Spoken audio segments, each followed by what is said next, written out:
রুকমাদি, কাল যখন শুনলে প্রথম খবরটা, সেটা একটু বলো যে তুমি কিভাবে শুনলে?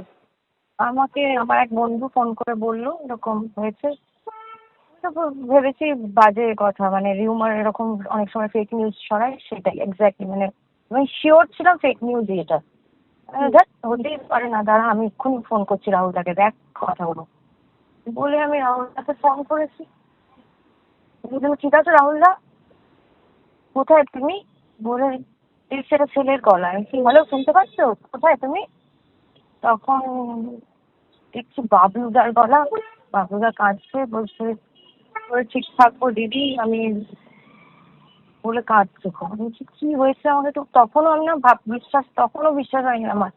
আমার হচ্ছে আমার সাথে কেউ ইয়ার্কি করছে বোধহয়। তারপরে কালকে সারাটা দিন আমার, আজকেও ইনফ্যাক্ট আমি না এখনো বিশ্বাস করতে পারছি না, ওটার মধ্যেই আছি, মানে না ঘুমোতে পারছি না, খেতে পারছি না কিছু, মানে শরীর খারাপ করছে কেন একটা, মানে মেনেই নিতে পারছি না। তো এটা কি করে সম্ভব, এটাই মনে হচ্ছে বারবার।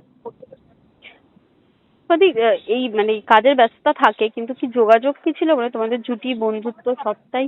হ্যাঁ নিশ্চয়ই যোগাযোগ ছিল, কিছুদিন আগেও কথা হচ্ছে, সবসময় হয়তো কথা হতো না। আমাকে পডকাস্ট নিয়ে ফোন করেছিল যে এরকম আচ্ছা, ভালো। তোমার সহজ কথায় আসার কথা ছিল। আমি তো করেছি সহজ কথায়। হ্যাঁ, হ্যাঁ। আমার ব্র্যান্ড নিয়ে কি একটা ভেবেছে, বললো যে তোকে বলবো, আমি একটা কনসেপ্ট ভেবেছি। আমি বলছি হ্যাঁ আমাকে প্লিজ বলো। তারপরে আমি জিজ্ঞেস করলাম কেমন চলছে তোমার পডকাস্ট চ্যানেল, বললো খুব ভালো চলছে। খুব এক্সাইটেড হয়ে কথা বলছিল। টলিউডের latest update, gossip and entertainment পেতে সাবস্ক্রাইব করুন শুধুমাত্র সিটি সিনেমা, আর ফলো করুন সিটি সিনেমার Instagram, Facebook, Twitter and ShareChat page.